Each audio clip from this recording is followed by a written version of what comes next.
Hello, everybody. My name's James, and we've got a bit more expertise on the Sky Fantasy podcast this week because Suj has disappeared on holidays. You might actually get some sensible chat from two people, or maybe it'll just be one. Maybe it'll be Luke. Let me introduce you to Luke Williams. How are you, Luke? I'm good. That was brutal on Such. Holy hell. You're lucky you're friends, man. Lucky he pays my salary, just a little bit, maybe. Luke, tell anyone, for anyone who lives under a rock, who you are, mate. Yeah, Luke from Fantasy Football Scout, or Disable I've been known as before. I used to use my old gaming name. Yeah, I've been playing Sky for a long time. Obviously, did the articles for anyone who's played this for a long time on Fantasy Football Scout, from quite near the beginning, from when it sort of first started. Maybe not first started, maybe a few years after. But yeah, been playing a lot. Have been involved in the game for quite a long time. I've even sort of assisted Sky at times with various things as well over the course of the years. And yeah, just really enjoy playing it generally. I think this year we were just talking slightly off pod as well that this year in particular, it's really tough. I think the pricing's really tough, especially when you compare it to FPL. And I like that. This is the purest game, isn't it? The one where Absolutely. you're hands on all the time. There's tough decisions to make. And I think they've done a good job this year so far, anyway. Yeah, completely agree with that. But you've started pretty well, haven't you? I have started pretty well, yeah. I saw someone say something about how has your analytical approach helped you or whatever, and I was thinking, well, maybe it has, but I think in this game it is possible to get a good start quite a lot of the time if you just have to get the right players from the start. It's as easy as that, isn't it? Which is not it's not a foolproof plan. But I think last year, for example, I had started with Antonio and Ben Rama, and I know we had the overhaul at game week 3, so I think I was about 37th in the world at the point of overhaul. So good starts have happened in the past without that sort of approach, and this one's probably not as good as that. So yeah, we'll see. But I'm very happy that it's been a decent start, and it's just been, like I say, picking some of the right players, but also there has to be luck involved as well. You don't expect Saliba to be getting involved in assists and stuff like that, or some of my players, which I just wouldn't have expected would be so good in terms of their returns. Paulinho with a goal. There's been various bits and bobs that I would never have banked on actually happening, and I have. So it's been nice. Nice. Were you ranked? As of recording now, I dropped quite a bit. So I think I'm 196th. I think it was about probably last week I was in the top 100. I think it was about 70th or something. And I did the stupid thing of looking if I'd have captained Haaland when he scored a hat trick. But I don't think anyone was actually thinking about captaining Haaland on that day because No. obviously Salah had Bournemouth, didn't he? So it was never going to happen. But I would have been 19th if I'd have done that. So I beat myself up about that. But what can you do? But yeah, I've been dropping steadily ever since. That's what I'm saying. I'm not getting too excited. I've been here before, and I didn't finish in the top 50 in those seasons either. So there's a long way to go. How many transfers used? I've used well, it's 5, but it will be 6 tomorrow probably. Is it tomorrow? I've got it planned. Yeah. No, sorry, Leicester today. United. Today, sorry. No, I'm going to possibly do it tonight. It depends because I don't actually have Haaland in my team, which is terrifying. So there's a chance I may just use one tonight. I'm not actually utterly convinced I'll do that yet. I'm just going to wait for the lineups and then obviously make the decision. That's what I always wanted to do because I think up until this week and the last couple of days, it wasn't 100% sure Haaland would start this game, and it's still not. But the noises seem to be good, right? So we'll have to see. Yeah, I mean, I took, and we'll talk more about Haaland because I don't own him either. I took such a whack on Saturday. Also, don't own Haaland. Captain's Salah, which most of us have all had a laugh about in FPL. It wasn't so funny seeing the drop in Sky, but it Mm. makes me wonder if I should be concerned about that drop because I've dropped down to like 14k from around about 3k. And it makes me think, didn't most of us all captain Salah at the weekend anyway? Which still, in hindsight, seems like it was the right play. Yeah, I wouldn't worry too much. I think most of the engaged player base will have captain salary. We're talking about the people who just, they've done Haaland because he's Haaland and it's his name, and Salah hasn't been performing particularly well, and Haaland has been doing the goals. So it's as simple as that. I don't think we're really competing with those players. I mean, we could be competing with those players if they continue to do well and they start to get invested in the game. That can always happen. There will be a handful. But I think in general, I mean, what you've been playing this game a while now as well, right? I think your ranks are fairly close to meaningless at this point. The only reason where it might have some meaning is like if there's some good players who are in the top sort of echelons, right? That then you start thinking, okay, they could have a good season. Hence why you asked me that question. There's a few others, but generally, I think if people are captaining Haaland when Salah's got Bournemouth at home in the fixture that we've got there, they're not the people we're probably competing with towards the end of the season. I think they're more chances and they've got lucky. No, that was my take. It was a heavy drop, and it was for a lot of people who went with Mo at the weekend and didn't have Haaland. And there were other factors like Cancelo knocking out at one point you wouldn't expect at home as well. So I'm not overly concerned. Not a great week for me. I had 9 from Alisson, 7 from Eric Dyer, 8 from Saliba, Captain Salah. I've had 6 points from Jorginho over his 2 games, 9 from Paulinho, including last night. My captain Koulibaly last night, that fell on its arse. Jesus, 1 point from Saturday as well. I made 2 transfers on Sunday, which means I've now used 7, and I'm making 2 more tonight, I think, by the way. But then I know where I'm at. So I sold Guimaraes on Sunday, which actually was part of the plan before I knew that he was going to be injured, but it was the case to move it into something else. I decided to buy Boubacar Kamara instead, and I'm pretty pleased with that choice because he's hit passing tier again, which I wouldn't have expected. So he's actually hit a tier in all 4 games. Nice little enabler. I think that sits now, him and Paulinho. I'm quite happy with that. And I bought Harry Kane in for De Bruyne. I mean, I God knows where I'd be if I hadn't bought Kane in and captained him on Sunday as well. Probably 40, 50K or something. I don't know. And it's part of opening up moves, which, yes, is the plan to get Erling Haaland tonight. You sound like you haven't completely decided, Luke, but if he's in the team, what are you thinking? It's really hard to answer because my whole plan was, well, can Cancelo match him tonight? And I think he can. I mean, we get swayed, right? He scored a hat-trick versus Palace and suddenly there's panic. But we have to remember in the games beforehand, there's been a quite close balance. Cancelo has outscored him. I still think Cancelo is probably the best player in the game.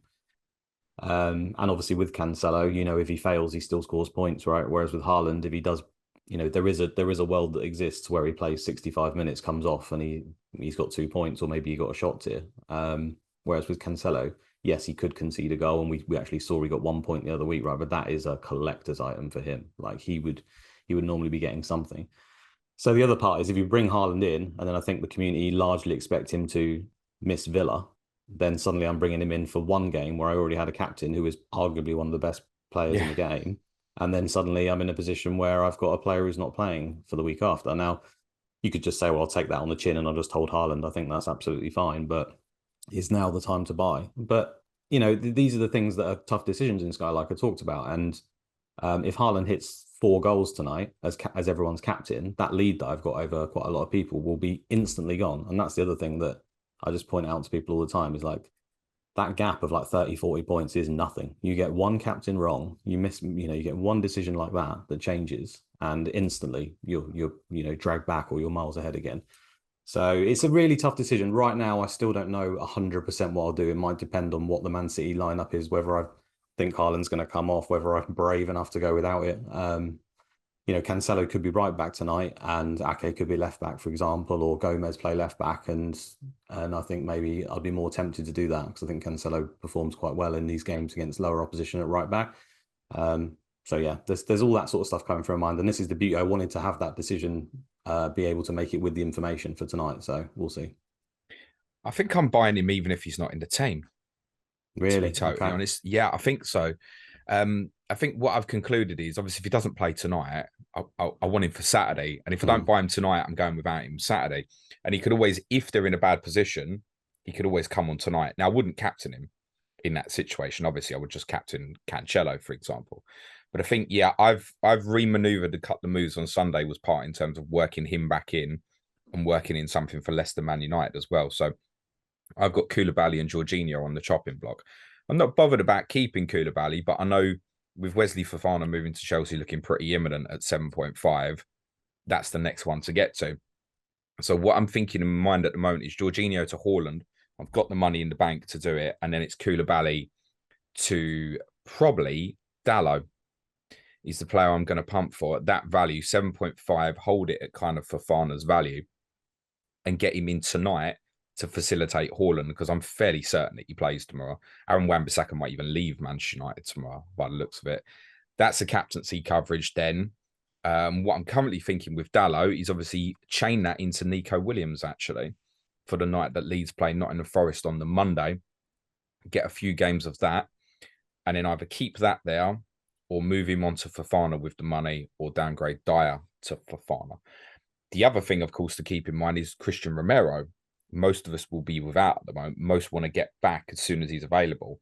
I might just go Dyer straight to Romero tonight, give myself a little bit more breathing space in terms of perhaps what I might be doing with the decision for Leicester and Manchester United tomorrow.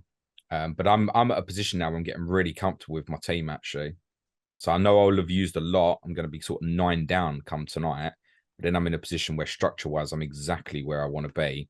Once Dyer becomes Romero at some point, I've got 0.6 to knock about little things. And I don't see me making too many moves from there, actually.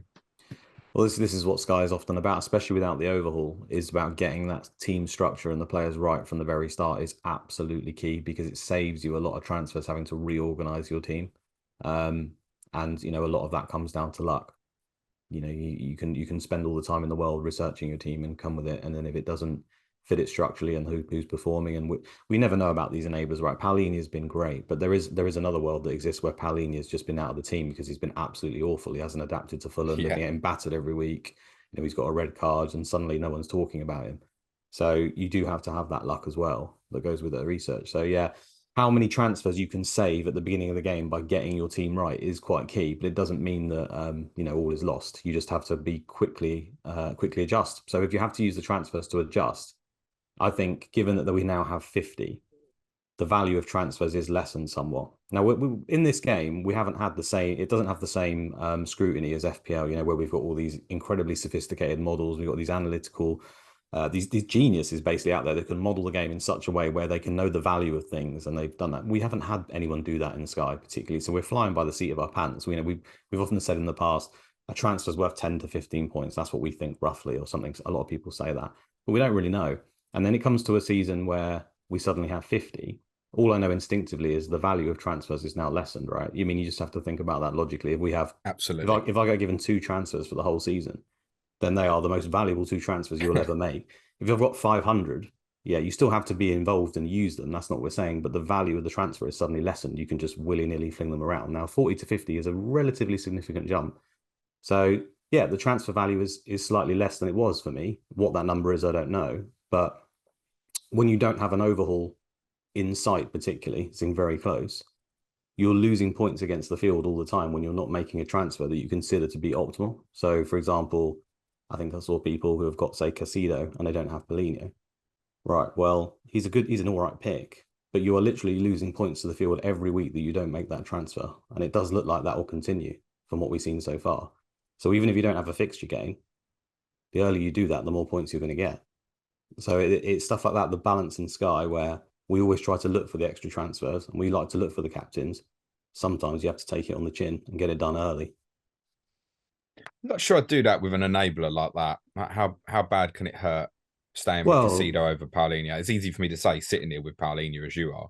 Yeah, no, you're right. You wouldn't just do it. The way I said it there is you just do it. You would obviously look for an opportunity if one exists, and you don't need to panic on a player like that. But what I'm saying is, if rather than keep the faith for 5 to 6 weeks saying, oh, I'm not sure if I want Paulinho, Casido is going to do all right, and then see yourself 5 to 6 weeks later down the line of missing out on like sort of 2 to 3 points each time, it soon tallies up. That's 20 to 30 points.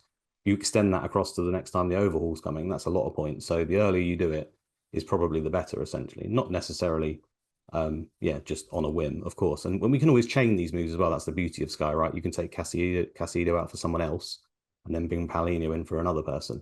There will be a fixture game somewhere if you look hard enough. Yeah, I think Paulinho is one where he looks the best to me in terms of the enablers at the moment. I think Kamara, I'm not convinced about. I'm happy for him that he's in there and he can sit there for a while. Paulinho does look like the one. There's no obvious entry point for Fulham until they play West Ham on Sunday, the 9th of October. So that's a while away. They always go first. I think he's one where we'll all have it. You get that midweek injury or something, get him in. Even if it doesn't work out, so it then means you can go, I don't know, let's say Kane gets injured tonight or something. Right. Get Paulinho in for Saturday and then shove Caicedo to Haaland or something else. I think that's probably the way to go about doing it, I would think. Yeah. How do you feel? That's interesting in the sense that I've made a lot of transfers like you. My case was value is not as important on the transfers because we've got an extra 10. And also that there were these obvious gains early in the season, which now seems to stop. So this is an interesting debate point. I'm going to end up with Salah, Kane, and Haaland, almost definitely, all in the team together, and they're staying. Now, there aren't many days coming up where they're not just playing at the same time, right? So the next 3 game days for each, they're all going first. So, I mean, is there a case to have all 3? You look further ahead, okay, Salah plays Sunday the 18th, but it's away at Chelsea. 2nd of October, Manchester City play Manchester United. There's a case to say you don't need the Tottenham player, I would say. But then if I hadn't bought Kane in on Sunday, I mean, he's been worth getting on the 22 points. I got on the but you weekend, could have basically. you could have captained Dyer though, couldn't you? I could have. Yeah. And that's always the thing in this game. I think it's extremely viable to have those 3 because they're great options and they're great captains. But like you just mentioned, if you're only able to captain 1 and they all play on the same day, then are you losing points when the rest of your team is probably not as good? When you also factor in, and this is a repeatable thing in Sky, and people who play this game a lot will know, and maybe you've seen it as well. It doesn't mean it's going to happen again, but it often does. Every year we start big at the back because we look at the points tally and we look at it and we see, well, these players are unreal. They're scoring unbelievable points. I need everyone in my team. You put them all in. Maybe they don't go as well as they should do in the first few weeks. We suddenly start panicking about big strikers. We start getting Lukaku, Ronaldo. God, in the past, there's been so many of them. Even Kane's obviously had some fantastic seasons. He's also had some not great seasons. And then we start to bring all these guys in, and then inevitably what happens is we end up switching it back around again and end up having all the big at the back guys and take them out. And there's always some strikers that are around the cheaper ranges. I mean, Mitrovic jumps out instantly at 7.7 million. That means you'll force a reshuffle. And this is the thing about reacting to stuff that's only just happened, is football moves so quickly, right? And if we take a back seat and sort of take a long-term view, does anyone think that Cancelo, Van Dijk aren't going to be right near the very top again? The game has done a much better job this year of closing the gap between these players. Usually we've had those strikers that are really expensive and these defenders are a little bit less. And it's still the case. You look at Cancelo, say at 11 million and Kane 11.6, that's a lot closer. But could you categorically say that Kane will outscore Cancelo for that 0.6 across the season? I don't think it's nailed on. I'd say Cancelo very likely to outscore him, if anything. Definitely so it's still quite not there. And we have to bear that in mind. They also don't have any intention of getting rid of Cancelo as well, by the way. Because I think with Haaland, I think you want that secondary Man City option. I think what's changing it in my view at the moment is, and I do agree, for anyone saying you don't need Haaland, Kane and Salah, I'm in agreement. The only thing I'd throw back opposite is when you look at Romero, Saliba and Fofana and the potential value of those 3 at the back, that's where I want to get to in the short term. Absolutely. So that's why I say both are viable. I think that's usually the case and probably could end up being the case. But I was able to build like a wild card team. I did it earlier to see whether I could get Kane and Haaland, Cancelo, Van Dijk, Salah, and a team that I was happy with. And it seemed fairly easy. You have Kamara and Paulinho in midfield, and you end up with Fofana and Saliba alongside them in a 4. You end up with 7.5 million for your goalkeeper, which you could put Hugo Lloris in rather than Romero because he's at that value, which I think is fine because I think he's actually a really good Sky pick, to be fair. So suddenly I'm sitting with what I'd consider the best team at the moment. That's with Mitrovic up front as well, by the way. So you'd have Mitrovic. Yeah, I like that. What did I say? Mitrovic, Haaland, Kane, Salah, Paulinho, Kamara, Cancelo, Van Dijk, Fofana, Saliba, Hugo Lloris. Now that team looks godly to me. That could change all again very soon, and it would suit very well. So the argument is back to, well, could I take one of those premiums out, slightly improve it anywhere? Well, those players look pretty damn good. Where is the improvement? It's hard to make, isn't it? So we're always where I'm at, I'm happy to share my old team. I'm not winning this game, so I'm very close to that, and I'm very close to where I want to be. Little differences. So I've got Cancelo, Dyer, Koulibaly, Saliba as the back 4. The idea is to get that to Fofana and Romero, but I'm not desperate. If it stays at Dyer, that's okay. I can do that. And also, Tottenham's fixtures aren't magnificent after Fulham in the sense that are you desperate? I wouldn't be desperate to get Romero in. No, I would arguably chain it and leave it. This is where I spoke about Nottingham Forest. Chain it and leave it all the way till Tottenham play Everton around about Saturday the 15th, actually. I've got Alisson in goal. So although it's not going to be the passing tiers of Van Dijk and stuff, with him the clean sheet is 9 points on the board, whereas VVD or etc. have to get the passing to get it. Midfield, Salah, Kamara, Paulinho, as we said. Up front, Haaland, Kane, and I've got Jesus. And I think where I'm quite happy to have Jesus at the moment is I think you can make a decision with Arsenal subject to the opponent of fixture, whether you'd captain the likes of a Saliba or Jesus. Because I think if you're going down the Haaland, Kane, Salah route, they're regularly playing Saturdays. Who's your coverage for the Sunday? Are you comfortable captaining Saliba most Sundays? Because Arsenal were nearly always going to play on a Sunday. So that's why I'm quite happy having Jesus sitting in there at the moment as well. No, it's a good point. Yeah, I think as well the thing that throws this all out is the fact that Forest just seem like they need to be covered for captain. I don't think it's absolutely necessary, but they have so many individual days that just by having that one player saves you a lot of problems. And I think it's pretty common consensus that Henderson is probably the best pick. So in that lineup that I gave you there, rather than have Hugo Lloris, you have Henderson for now, and then you can maybe change it. It doesn't even have to be Lloris; it could be any goalkeeper up to 7.5 after that. So yeah, that back to the team that you were thinking about there. What would be your Forest cover at that point, or are you going to cover it in other ways? Nico Williams. Nico Williams, okay. So my thoughts are, if I go Dallo tonight to cover obviously the captaincy, be effective 4-for-1 actually over Forest, miss the Bournemouth game, then go into Nico Williams. There's a bit of spare cash there as well. Get in captaincy versus Leeds, captaincy versus Fulham, captaincy versus Leicester, captaincy versus Villa. It's literally 4 in a row. You are right. A Forest player, I don't like using the word essential, but they've basically got effective 4 single game days consecutively. It's a shame that it ends with a Monday fixture rather than a Friday, but that's exactly what I'm talking about. Should I just go Williams for that? 4 games, effective 8 with the captaincies, and just literally on that Saturday the 15th, go, okay, that's enough now, Romero, and go back to it there. So, that's roughly where I'm at. Someone like that, that's going to cause massive, that is going to potentially not shape your season, but it can cause a gulf in 40 points.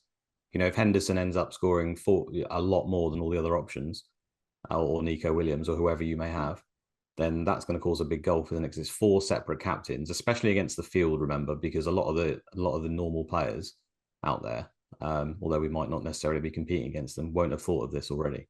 And they might buy a Forest player for one of the games because they haven't got a captain if they're slightly engaged, and then realize he's done crap that night and then get rid of him because they don't want a Forest player and then forget about it in 3 weeks. So that individual player that you get for that 4 run could make a quite significant difference.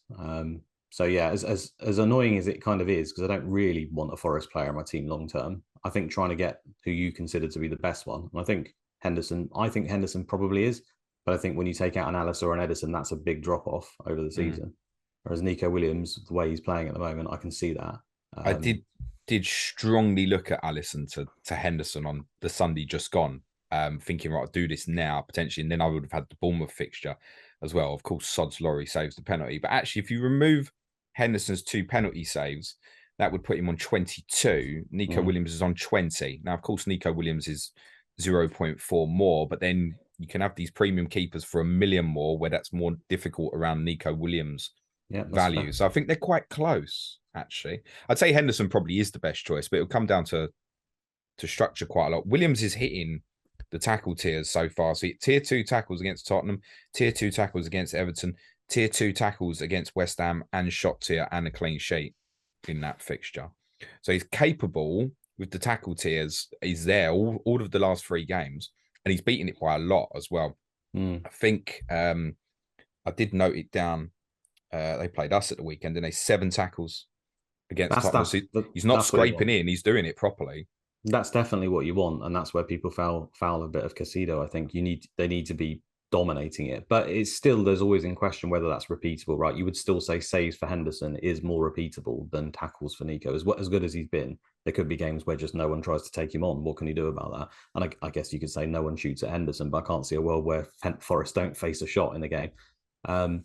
Yeah, I think he's a nice pick for all the reasons you've mentioned. He is decent, and getting that Forest captain right could be quite significant. I mean, it equally could not be. They could all be close. You just talked about the points there, and they're all fairly close. So we'll have to see. But having the best captain is part of this game, isn't it? And I think trying to identify who you think the best captain is for a team, especially when they have 4 like that, is quite a crucial thing. And although we've talked about this in the past, ignoring captain days is part of Sky as well that you have to factor in. When they've got 4 individual ones, it's very hard to say you're not going to bother.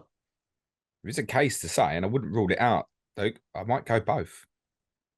Okay, yeah, no, that could work. If You you end look up, at if from my perspective, and this, I think this will probably be more for me than others, but the entry point at Leeds, obviously, you've got Leeds, Fulham straight away. Then Alisson's got Chelsea away, Brighton at home. Then you've got the 2 more for Henderson. And the other game you're missing of Alisson is Arsenal away. So it might even be that I just go both.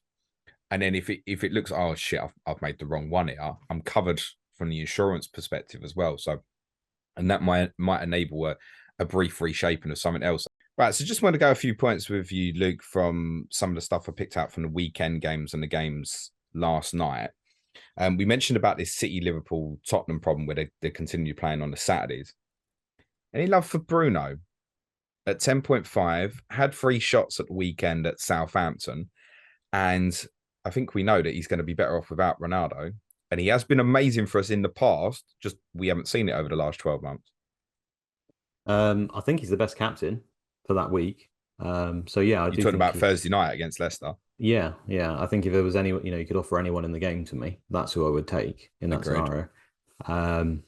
Yeah, he's playing a little bit more advanced, it seems, in this current system. I follow a guy on Twitter who does a lot of tactical stuff and basically says using Bruno in a position where you don't have to rely on him for possession is a good all round sort of situation for Man United. It uses his skills in the best way.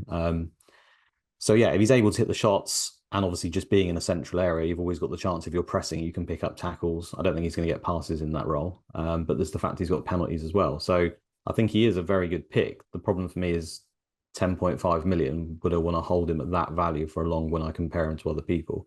Right now, no. But I think he is a good individual pick. I just think there's better picks in the game. He needs to be a little bit cheaper for me. But when he was so good in the past, he obviously could get passes and tackles quite consistently, and haven't seen that yet. So, would you look at him though versus say Jesus and think I'd be interested in paying that? Because on a lot of Sundays it's going to be United versus Arsenal for the captaincy, right? And I guess in most cases at the moment it's going to be Arsenal by default in a lot of cases. Bruno, if you look at Bruno versus say Kane, how often do we captain Kane? Would be worth saying. Whereas with Bruno, if you get him in, you probably captain him a lot on these upcoming Sundays. It's a very good option. I haven't considered it, and this is why you're always really good with the whole Saturday, Sunday, who's going to be my captain more often than a lot of people. And yeah, in a direct competition with Jesus, I'd still say Jesus personally, but obviously the fixtures for Arsenal go they dive off a cliff, and Man United's aren't the worst. I think they've got City coming up. I think they've got Everton and other good games if I remember rightly. Obviously Leicester, and they offer a captain. So I don't hate it. I think that's fine. Those are decisions where, if he's playing in that role, I wouldn't expect the difference in points to be too much. So that's where you start to think, well, okay, how much is the transfer worth? I guess it's how many times he covers captain. But like you say, they both cover captains quite often at the same time. So yeah, how much is Jesus? I've forgotten. Is he 9.5 or something? 9.5 is a great price. Yeah, so that's the other part. When I talked about my ideal team at the moment, I don't know where I'd be able to fit him in. It would be like you say, probably have to take one of Kane or Haaland out, which then you start to struggle with because you'd expect those two guys to massively outscore Bruno. Yeah, very tricky. It's a good. I hadn't thought of it. I think it's a good option. You're probably right. If he's going to cover multiple captains, then he's probably a decent option. But I probably need a little bit more convincing. He did very well against Southampton, and obviously the 3 games before that not great, and we've had 12 months of not great. So I think probably need to wait a little bit. Tottenham always play on a Saturday now, other than the couple of midweek games. There's no point where they have a. This is part why I wanted to get Harry, because I'm thinking if I've got a game. Like, there's no obvious. So it was the Forest game was to get him. And I thought I'd rather be in that position than do it and come off and go, right, maybe I can drop to a Bruno on any Sunday. You could make that move on any Sunday, basically. Kane to Bruno Fernandes. And I'm going to keep him in mind. He's not going to be my one for this Thursday. But I'm going to keep him in mind, I think. Yeah, Ronaldo as well, right? We still don't know 100% what's happening to Ronaldo. If he stays there, do you think he carries on playing? I'm not. I think he'll go somewhere tomorrow. Would be my guess. I think. Nathan Patterson of Everton, stop laughing at the back. 7.2, 7 tackles last night at Leeds. The only reason I part mention him as well is they've actually got, strangely, a lot of Sunday games as well themselves. So there are entry points if you need to find money. I would struggle to make the case where he's a better option than, say, Nico Williams at the moment. And do we look at Everton as a team, Luke, that is just a complete avoid? There's no captaincies there or anything. I've got zero interest in that. I think he's obviously a good player, and yeah, it's nice he's getting tackles. But I mean, even in those scenarios where he's getting tackles, he's getting 4 points, isn't he? He's like 4-1-2, 4-4. I looked at him because he was cheap. Um, yeah, that's not good enough. It's also the fact that there's, I mean, Saliba's 0.2 more, is it, or something? I mean, that's ridiculous. Fofana 0.3 more, and you're using that defender slot, which is just precious. So he's not one for me, unfortunately. Obviously, we know a few people have gone to Casado. Alexis McAllister at 7.4. He's doing quite well, actually. Tier 1, Tier 2 against Fulham. What did he hit last night? I think he hit Tier 2 tackles. He's obviously on the pens as well. I know across his games so far, he's hit tackles 3 times and passing once. And his numbers look a little bit worse because obviously he scored an own goal at Manchester United in game week 1 as well. So you can almost just pick him out over the 4 games. Tier 2 tackles against Newcastle, passing Tier 1 against West Ham, tackle Tier 1 against Leeds, tackle Tier 1 against Fulham. And unlike the other players at that sort of price, he's on pens. Any consideration for something like that? Absolutely. I'm kind of beating myself up a little bit because one of the reasons I've done really well is I went for Gross and I looked at McAllister because he was 0.1 difference. Gross is 0.1 more. And although Gross has done well as well, the reason why I kind of wanted to pick McAllister is the fact that his tackles have always been like quite good, considering he switches position. He'd been more involved in the front end of the pitch rather than in the double pivot, like it seems like he is at the moment, or at least in centre midfield. He's the deepest player now. Yeah, so that wasn't always the case, and I always looked at his tackle numbers and thought they're pretty high because, you always want that player that's not going to get you 2 points, and Gross is one of those. Unfortunately, if he doesn't get you an attacking return, he's quite likely to get it. So it was a tough decision to me. I went for Gross because I thought he was on all set pieces and penalties. I thought I'd made a bit of a masterstroke there. Then as soon as I see McAllister, getting the tackles even more so because he was deep, and then he gets the penalties, it was like, okay, I probably made a little bit of an error here. I would prefer McAllister. If you could offer me to switch now for Sky, I think McAllister is better. But I don't think we could have seen the fact that he would have been the deepest player and then he would have definitely kept the penalty. So it's hard. I guess it's a hard one to beat yourself up for. But I do like him as a pick. I think he's a really good option. He's been smashing the tackles as well occasionally, which is good. And he's kind of like essentially that's a much cheaper Jorginho, right? Having that extra threat. I know Paulinho scored a goal, but realistically, he hasn't got much of a threat. McAllister he doesn't have a massive threat from open play, but he's got an okay-ish one, and then he's got the fact that he's got penalties as well. So yeah, he's a top tier pick. Really, really like him. And the worry is he's not going to get a penalty every week, right? And of course not. He might not get another one all season. There's that. And then also when you look at the tackles, yes, he is doing well, but I come back to it that out of tackles and passes are far more repeatable and predictable, whereas tackles are a little bit more up and down. And then you add in Potter, who for any reason whatsoever, could just bring Wepo in for him and do whatever. We know what he's like. If McAllister's a couple of games where he's not quite at it, then suddenly you have to make a transfer. So there are definitely some negatives, but I really like him. So just staying on Brighton, I note last night that Duncan Webster hit Tier 2 passes at Fulham, where we've been saying they're gone for them, basically. They've changed system with this Lallana injury and a Estupiñán coming in the team where it's now back 4. And I would say the passing tiers might be back on. Now, interestingly, with Brighton, the entry point is Sunday. It's this Sunday against Leicester because then they are then nearly always going first, unless you are chaining from, say, a Nottingham Forest player after they play Fulham on Friday the 16th of September. But are you going to want to leave that Fulham player when there's still 2 single game days to come? You're not. So unless you're sitting there with maybe a James Ward-Prowse or something, I don't see where you're going into Brighton, unless you probably do it this Sunday. So I think have a second look at the likes of Dunk, Webster and McAllister. It really might be that these passing numbers might come back for Brighton with this change of system. I think it's quite possible. Nice. Luke, go on. No, just saying good. Yeah, nice. Opinion on Wilfried and Diddy at 6.9, which dropped at Chelsea at the weekend. Potential enabler option to get in as a captaincy tomorrow night. I thought it was bizarre that he was left out of the weekend. And that was my original plan, was to get Ndidi tomorrow night, but that's been enough to put me off personally. Yeah, I don't like it. It's a lovely price, 6.9 million. But again, we're talking about tackles, doesn't always get them. And Leicester you just, part of the appeal of that is having someone you know is going to play every week. And I'm not 100% convinced. He's always quite injury prone. And I suppose if Rodgers ends up going, can you even guarantee what's going to happen in that team? So I wouldn't be looking to bring him in personally. I think a void is an option this week on the Thursday. And if not, then there are a lot of players that are a lot better. I know that sometimes using your really cheap slot to cover the captains for a while, like we are looking to do with Forest, is it can be preferable. But I think in general, you want to be picking the best option. And I don't think indeed he's anywhere close to the best option personally. No, I know a lot have made of this potential kind of sort of, you've got a position there where you've got threes, 4-for-1s and stuff with Leicester, but I mean, it's United at home, Brighton away, Villa at home, Tottenham away is the next four. I mean, their fixtures aren't great. And I think if you go down that route, you'll look at Nottingham Forest as a single game day, end up staying, and then they've got great fixtures. Bournemouth, Palace, Leeds, where you're not going to want to particularly come off. So I think you should be conscious if you go for a Leicester player, you might end up staying longer than you think.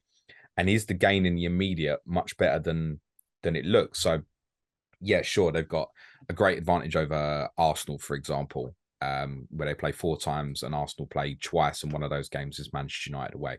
Looks great. But then if you compare that to, say, Manchester United, we're looking at it, actually, if you go for a proper asset from United, you might find your captain them on a few Sundays. So I don't think the straightforward choice for tomorrow night. I agree with you, Luke. I think if it's any player in the game, I'd go Bruno Fernandes. Yeah, I think Tielemans has got a shout, but he also got dropped recently and he wants to leave. So I think you're dicing with death there potentially as well, because he could just not play, right? Or if he doesn't get his move, will his head Is he drop? going to sulk? Yeah. Yeah, exactly. And then that's a bit of a concern because, again, I come back to it. The players that you're basically buying for tiers, you need them on the pitch for 90 minutes. That's the whole thing. And if he's not going to be on the pitch for 90 minutes, he's not going to be a good option. So yeah, I think obviously Maddison's another one, right? But the thing with Maddison, he is a great player, and we know that he can get good returns in Sky, but he's also a player that you almost inevitably buying an injury as well at some point. He just seems to pick them up all the time. At the moment, he's even a touch and go for the game with a muscle injury, I think it was. Okay. That scares me already, because they might just field him and then he goes ping again or whatever. He could be buying an injury straight away. So I'm not a massive fan of that as either, unfortunately. Okay. Bournemouth defensive players I've spoken about recently, that their passing numbers have been surprisingly high considering their opponents. You might have noticed their manager got sacked yesterday. Please forget that and don't buy one of their players tonight would be the advice. Trent, Gomez, VVD all hit tier 2 at the weekend. Have you got any concern about Cancelo? I know you're a huge fan of him, Luke. No, I see it a lot saying that he's not had the same attacking output so far, but first of all, it's been 4 games. So I don't think that means much. We're right at the beginning of the season where they're working out new patterns of play. We know he can switch. They've had injuries at the back to the point where there is no option but to play him in the way he's been played. Soon it might be the case where he can be left back, right back, inverted out over. I think against Bournemouth he played actually left winger more than he played inverted, and he got 13 points instantly. In Sky, obviously got 9 versus West Ham. That's fine. He's just had 2 tough games, so people question it instantly. But there's plenty of players that cost a lot of money and suddenly hit a couple of 2-pointers. Salah's done it numerous times. We don't suddenly scream about getting him out of our team in Sky. So no, I don't have any concerns. I think it's going to be fine. He's also the most, like you said, if you come to a Man City game and you want to captain someone, you can be fairly sure that Cancelo is going to be in the lineup. Outside of Edison, he's probably the most nailed player in the game to actually have. And he is going to save you transfers in the long run, I think, by having him in your team. You're always going to have that backup option. And then especially if you've got some doubts around Man City and you don't get to see the lineups, you could be quite confident of sticking the armband on Cancelo that he's going to turn up at that half-5. So I think his value is quite hidden as well. And I'd expect big things. I think it's going to change around. I'm not saying he's suddenly going to become Trent Alexander-Arnold and get 5 goals, 15 assists, but I'll be surprised if he didn't hit a decent amount of assists across the season, just because he's playing in a team that's going to score 100 goals. He's going to be in the pitch most of the time, and occasionally he's going to be pushed right up there as an attacker. So I'm perfectly happy with him. I'm in agreement. 91 passes for Saliba against Fulham at the weekend. That's the perfect storm that I often talk about. Arsenal chasing a goal for the majority of the game.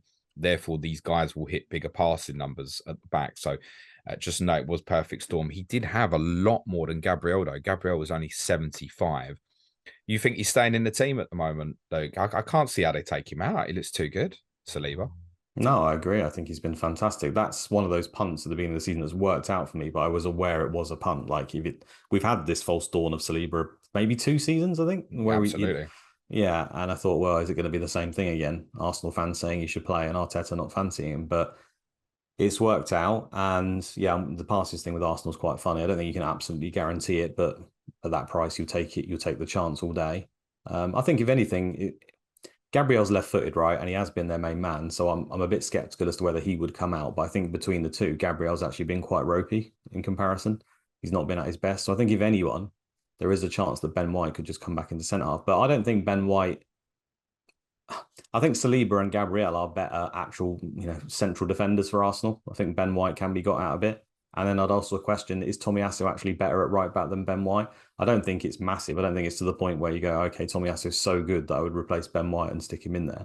I think those two are competing at right back now, as it is. Unless there's Yeah, I think they'll stick with the setup they've got for the foreseeable. I think until an injury changes that is my thoughts.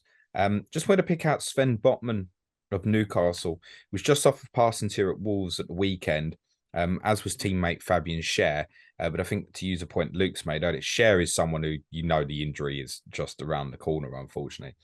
Botman at 7.5 is at that similar price as Fofana. Might offer a little bit of a placeholder. There is an entry point Sunday the 11th. They go to West Ham United, and they've got some nice fixtures afterwards. They play Bournemouth, Fulham, Brentford. Got Everton couple after that as well. And I just think he's a name to keep an eye on over the next couple of weeks. Luke, any thoughts on Wilfried Zaha? He's playing ever so well at the moment. Yeah, he is. There has been times where he has been a good pick for in Sky. Like it's not always been as tragic as it's made out with him. But he's a midfielder playing up front. 8.5 million is a kind price. I have looked at it. I think the returns aren't quite as I wouldn't expect him to be scoring as well as he has at the moment. I think there will be a slight dip off. And again, we are talking about a player who basically, if he doesn't score or take the shots, he's going to be getting 2-pointers. But at 8.5, it's a little bit easier to tolerate when you've got that in your locker, and he does have penalties as well. So, yeah, I think he's an option people will start to look at, and he's probably better than I've given credit for this season. So, yeah, I think I just know as soon as I get him in, he'll flop, mate. Yeah, that's the worry. It comes back to that structure of my team. Where would I fit him in my current team? And yeah, I could have the structure totally wrong, but I think in midfield, I don't really like that position generally. And I think that if you have Salah there and you have the two enablers, if I compare 8.5 million Zaha to the likes of Fofana, now if I assume Fofana's in the team and stays in that team, that just looks ridiculous value to me. I can't see Zaha matching that. Even if he scored 15 goals, he'd struggle to match that. Yeah, no, I'm in agreement. Mm. There are a couple of entry points that same Sunday the 11th. They play Manchester United at home, but then you're walking into United, Brighton, Chelsea. That said, he does tend to do well in some of these more difficult fixtures. There's another entry point Sunday the 9th of October. They play Leeds at home, and that's followed by Leicester, Wolves, Everton, Southampton. It's an extremely good run of fixtures. And I think early October, we'll probably be talking about Wilf a little bit more. Chelsea defensive numbers, we talked about Fofana quite a lot, Luke. Only Thiago Silva in the passing numbers and only Jost last night. Admittedly, Southampton's pitch might have a little bit of a bearing on that. Mm. But any concerns about them, or does the likes of Fofana go in there and just obviously improve them and we shouldn't overlook it? It's tricky because Chelsea just seem to be a mess at the moment, aren't they? Tactically, they're all over the place. They've had lots of injuries as well. We did see a lot of this last season. Chelsea basically derailed my Sky season last time. I had back fours and fives of Chelsea, and it was just horrific. I don't think you have to have a Chelsea player because I don't think correct me if I'm wrong, I don't think there's any way you actually need to captain them. So I think it's fine.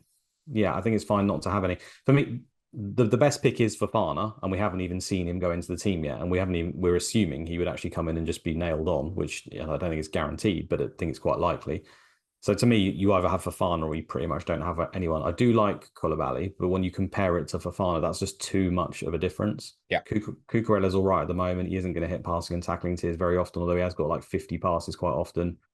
but I don't think he offers enough. And then obviously you've got the Chilwell threat at some point, I assume. So yeah, I think it's one of those two, but having none is more than viable. I don't plan to have any Chelsea defender until I'm happy with Fofana, basically, and he's in the team and I'm happy with what I'm seeing, and then I'll go to it to restructure my team. I've had Cucurella up until now, and just because I used him as captain a few times, it's been pretty tragic, and I wasn't particularly happy about it. So Yeah, it could be a while as well before I don't think it's one that you probably need the something to happen to get Fofana in, because there's only one entry point going kind of right up to Aston Villa away October the 16th. There's only one entry point now, and that's Liverpool at home on Sunday the 18th. It just feels wrong. Well, yeah, it put a does. Chelsea defender in when they're about to play Liverpool. Palace away afterwards is not particularly easy either, and no guarantee of hitting passing numbers or a clean sheet in that. It might be that he just waits for a while and it's opportunistic for people. That's right. I mean, it's the whole thing of like it's what he enables elsewhere, right? So if you get him in at 7.5 and it allows you to do more important moves, then I think it's fine. You just get it done. But I think where I am anyway, and where people will be, because he's not been an option so far, we've got the opportunity to wait, I think, for a few games, see how he settles in, see if they are actually going to play a back five, they get their players back. He is hitting passing tiers, because he was hitting passing tiers for Leicester, right? So you'd expect in a team that in a back five does often hit passing tiers that he's just going to be almost game breaking. But you almost have to see it with Chelsea before you can go there, I think. So that's what I'm going to do. And I don't think there's any particular rush for the reasons you mentioned. Interesting as well, that entry date, Sunday the 16th of October, when they go to Villa. City, Liverpool, Arsenal, Manchester United, Newcastle all play that day. So do West Ham. So actually finding the player to come off for the entry point might be quite challenging. I just note, glancing again, that Nico Williams has Wolves away the day before, which is the first game after their Monday night game against Villa themselves. Yeah, that's it for me, I think. Look, I just want to talk about Tyler Adams briefly as well. 7.3 in midfield for Leeds. Passing tier 2 and tackle tier 1 last night against Everton. He has hit tackle tier in every game so far. 7.3.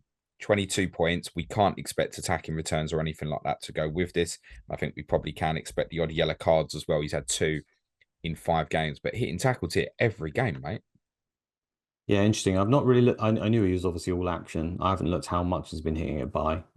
It's nice, that's decent, but I come back to these guys that are just almost was it 0.8 cheaper and are obviously offering the same value. So at the moment, I'm with you. I'm not sure how repeatable the thing with Kamara is. I like the fact that he's hitting passing, but first of all, I don't even know if Gerrard leaves, what's going to happen. Is he even going to stay in the team? I mean, I don't know. So there is an element of doubt around there. I think Kamara position is slightly more flexible than Palhinha, so he could be an alternative. But when he costs more, it's the knock-on effect again. It's the knock-on effect elsewhere in your team. If I have Adams over Kamara, can I then only afford a 6.9 keeper rather than a 7.5? And that could be a big difference. It might not be, because prices aren't always bang on, but it could be.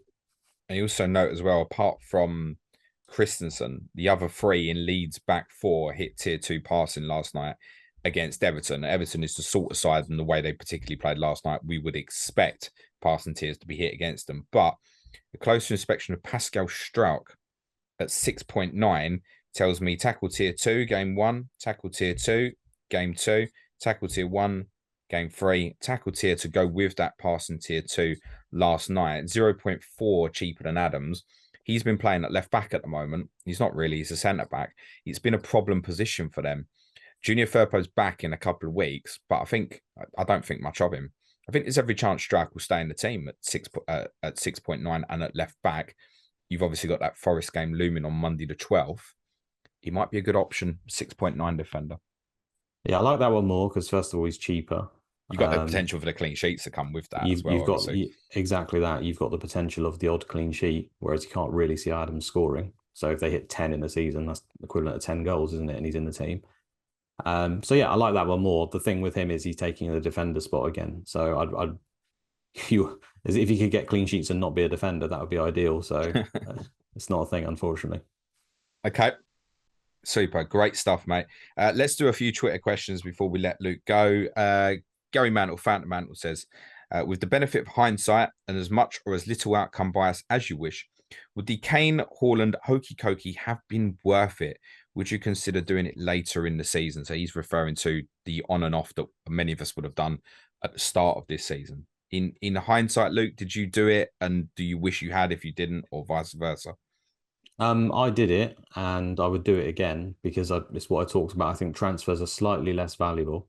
I think when you're doing it, even if it is only 1 or 2 games, but there's a captain involved, but it's the players at that end of the game, the super premiums who can bang 2 or 3 in a game, like Haaland's shown us, like Kane's been really good. I think it's worth it. And yes, I would do it again because fixture gains for top premium assets as captains are they can win you the game. They can win you the game. So yeah, I would do it again. Joe Amra Batman wants to know if you would consider moving Christensen, who was the one Leeds player from the back four who didn't hit pass and tier last night, to Diogo Dalot this Thursday. I wouldn't because I don't like Dallo, but I heard you talk about him. So yeah, I suppose you could do that. I don't like Dallo as a pick personally at all, so I wouldn't touch that. But I can see the appeal in the fact that he obviously has the captain and then he has a couple of good games, and then you can maybe jump onto something else. But I know I just said transfers are a little bit less worthwhile, but I think there is still an option that you can be wasting them if you're using too many on low end players in and around that. Those games you're talking about a Man United defender who I know they're a different team now, but I wouldn't be overly confident in their defensive numbers personally. I think there might be a little bit forthcoming for United in terms of possible clean sheets and tackle tier potentially for Dalot. He also obviously assisted the game against Bruno Fernandes.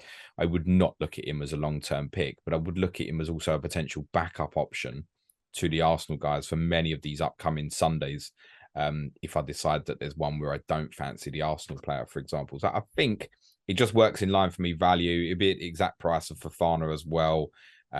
That's probably the way I'm going to go. I do agree with Luke. He's not a great pick. I just think it's the one that probably works in the short term for myself. One player a few people may have gambled on, Luke, got injured last night, is Rodrigo Moreno, who's obviously made a super start to the season. 38 Sky points already, 7.4 forward. Where would you look to go from him? That's from FPL Drug. Does it have to be another forward? I don't know. I guess the obvious one, if you've got the 0.3 in the bank, is just Mitrovic, if it has to be, isn't it? Absolutely. Yeah. I don't think there's any messing around.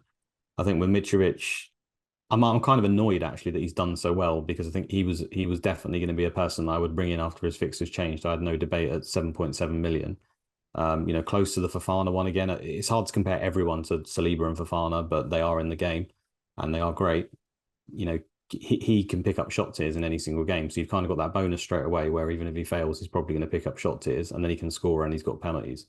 So I think with him, could you see 10 to 15 goals for Mitrovic? I mean, the way he started is looking pretty sound that he's probably going to get that if he stays fit. So he's a nice pick, covers some captains. He's definitely the one to go to for me, if you can afford it. Outside that, I think the other one which people will probably laugh at is Solanke. If you wanted to go for another forward at 7. I don't hate that at all, actually. I mean, I know he started the season injured, so he's going to be out of people's minds. But they've just sacked their manager. I can't envisage a world where Solanke's not starting up front for Bournemouth, regardless of who the manager is. Great. So if he's fit, he's fine. And if you look at the fixtures, they're actually really quite nice. And that's how a forward at 7.3 million, is not going to end up value. We've seen this so often with stuff like Dennis and other people. They always end up being the value as long as they're on the pitch. So yeah, I actually think Solanke is a good shout for quite a sustained period. Whether he is offensive captain, I don't think he does. So you have to bear that in mind. But if it literally has to be a forward, it's Mitrovic top tier, Solanke as an emergency backup. Otherwise, I think you look to move to midfield or defence. They've got great fixtures all the way up to the World Cup. It's very unlikely to have a single game day. All I mean by that is, yes, they do have one against West Ham. But I think when it comes around, you'll probably want to captain a West Ham player at that point, I would guess, particularly as it's at Westfield Shopping Centre as well. You could go Solanke for the free tonight, Wolves, Nottingham Forest, Brighton, and then move that on to Leeds or Forest player on the Monday night, even if you're unsure. I don't hate that. So you could go there. You could either leave it, do the 3 games. If you're really unhappy, move it into Adams, Nico Williams, a few different options, perhaps on that Monday night. Yeah, I don't hate the Solanke shout actually. I think Dennis will be potentially be a good one, but we're not seeing him starting games. You know what I was talking about the best? He's 7.5 million. Okay. They've just signed so many people, so we can't be Yeah. sure at the moment. But if you told me Dennis was starting for Forest as their main forward for this run, I'd argue that maybe he's better than Nico and Henderson as a captain pick because you can't get the negative side that might come with it. Well, you I, can if he gets sent off again, but I, apart from I that, think from what I saw at the weekends at Forest, that Gibbs White could become the main man there actually, and he's a really cheap enabling price as well. But I agree with Luke. I'd rather for the attacking players. I know Nico Williams is going to play at the moment. I know Dean Henderson's going to play in mm, goal. I think for the attacking players, there's just too many in there. Same mm, applies to like Lewis O'Brien and stuff. You got Yates. We haven't seen Remo Freuler yet, except for like a brief substitute appearance at the weekend. I think their offensive players and midfield players are worth avoiding at the moment absolutely. because there's no clarity. No, and they're gonna. You'd imagine, even though they've been fairly consistent, they'll start to bring those guys in here or there and see what works. And it's probably going to take a while for them to work out what their best 11 is. I think Danny Welbeck's worth consideration at 7.5, but we saw the first midweek game they had. He was suddenly dropped. I know they were awful without him for the first part of it. Otherwise, I'd say him. But you again, is another player that just gets injured too often usually. And as soon as it's a midweek game, I don't think he can play 2 or 3 games in a week. So yeah, it's not him really. It's Solanke or Mitrovic for me. Golden Goal Fantasy Football Podcast. We kind of covered this. Wants to know just cut off Koulibaly now.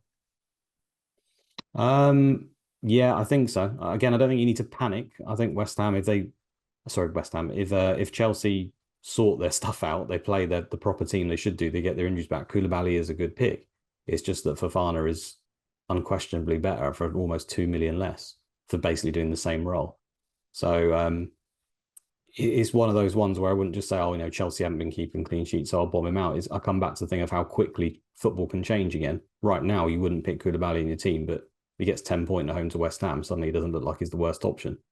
So, yeah, I don't think you have to panic on that. It's just whether you're massively missing out on someone else.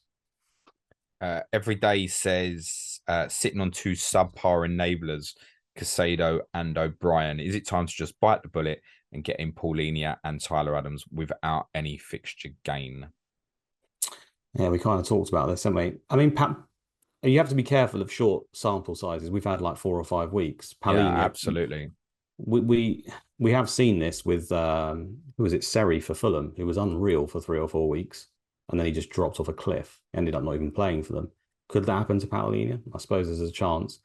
So you just have to be a little bit careful. I do think Paulinia has smashed it to an extent where you can be fairly confident. The rest of them, you can't ever be 100% sure. This is why the players are that price. Well, whether that was by design or not, you have to ask Sky, but they're not consistent most of the time, and it is quite tough. So I would say move to Paulinho is definitely looking like a very viable transfer, and the earlier you can do it, better. Like I said earlier in the pod. Outside of that, the second one who you've got, I wouldn't panic overall. I mean, Kamara looks the best, but Tyler Adams, the one Casido could be fine for these games. I think you can afford to leave it for a little while, get more information, and then react. I don't think the difference in points will be overly, enough to make the transfer in a panic. I want to ask you this extension of a question from FPL Failure. Says he wants to get rid of Jorginho, can go up to 8.6 defensive or midfield. I think we covered most. I think Malacia is a decent alternative to Dallo, by the way. The thoughts on Marcus Rashford at 8.1?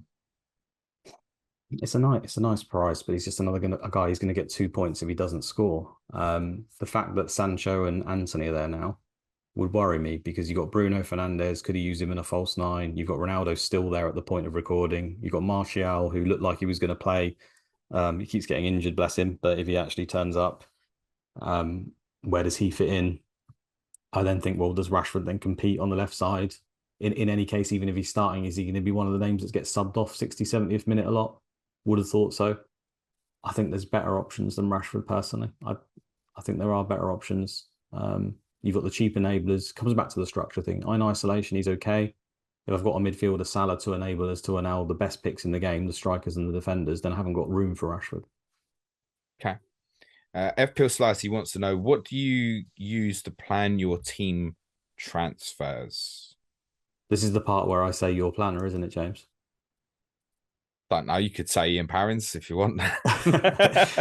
I'm old school. I did this way. I've been playing this game a long time, and I make my own little crappy Excel spreadsheet that only I could ever possibly understand. Takes me about 9 hours to make and is completely suboptimal.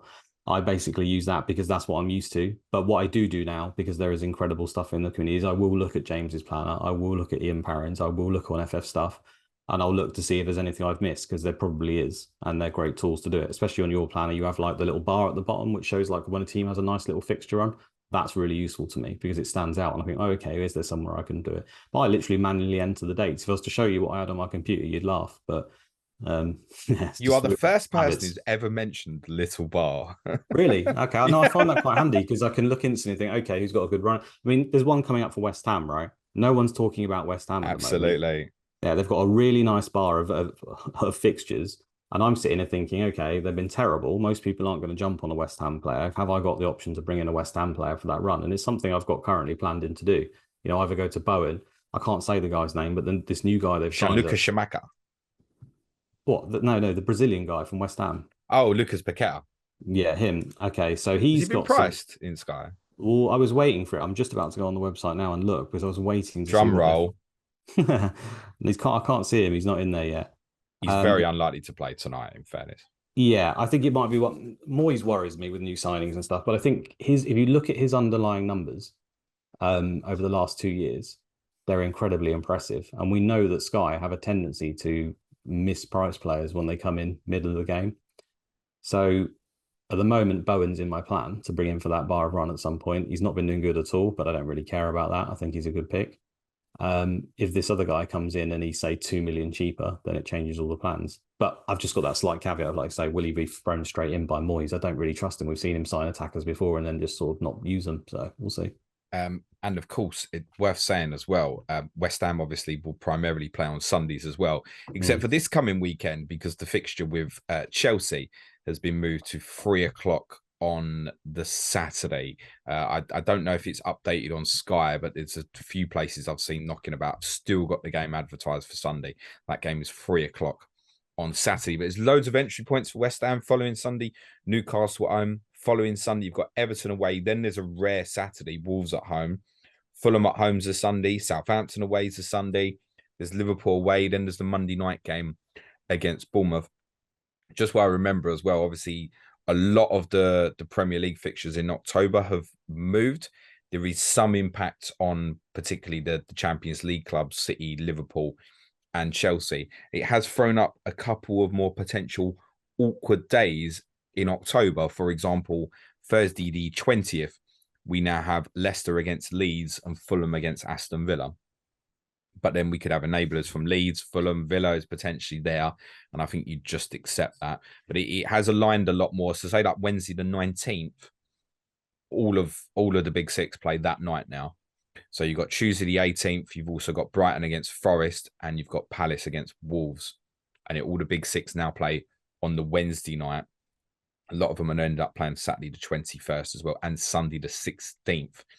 In fact, just having a closer look, Chelsea, so Sunday the 16th to Saturday the 21st of October, all of the big six play over Sunday, Wednesday, Saturday, except for Tottenham play Everton on Saturday the 15th and Chelsea go to Southampton. Sorry, not Chelsea. Arsenal go to Southampton on Sunday the 22nd. One final question, because we mentioned him, Luke, from Ian Parrin. Says, as Luke is now taking a more analytical look at FPL every week, has some of this research led to an improvement in his early season Sky performance? If so, what are the key pointers that planning monsters like James can take away to enhance their game? I actually hadn't read the end of that. feel a bit vain now. Oh, it's still too early to say. I don't know whether, I mean, I've always played Sky in a more analytical way than I've played FPL. I've treated FPL as my side toy and I've kind of paid my attention to this. I think generally it's just being more patient. I think it's not reacting to short samples.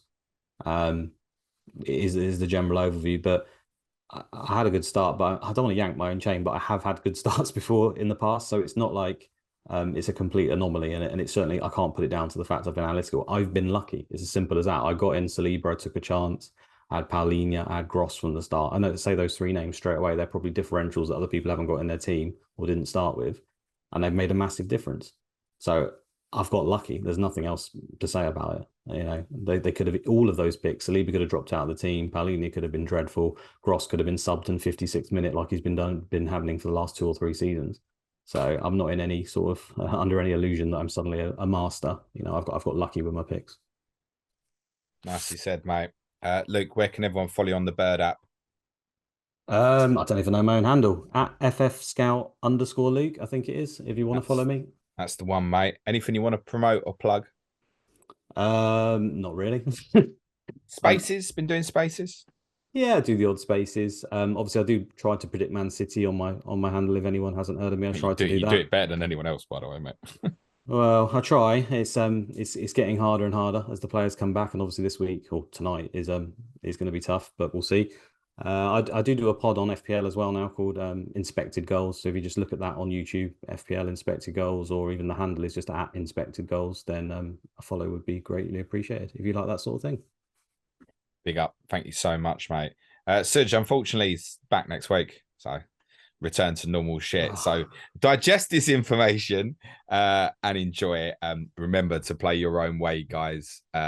Deadline is what's the deadline tonight? 7:30 is the first game, isn't it? I think it's a little bit later tomorrow. Yeah, let me just bring it up. Yes, 7:30. 7:30 tonight, yeah. I'm gonna be at West Ham, so I really don't need to see that drop off of Haaland suddenly not in the team when he's my planned transfer. I hope I've got Wi-Fi around the place. Anyway, thanks again, Luke. Much appreciated, mate. For the benefit of those in the audio, cue music, please, man child.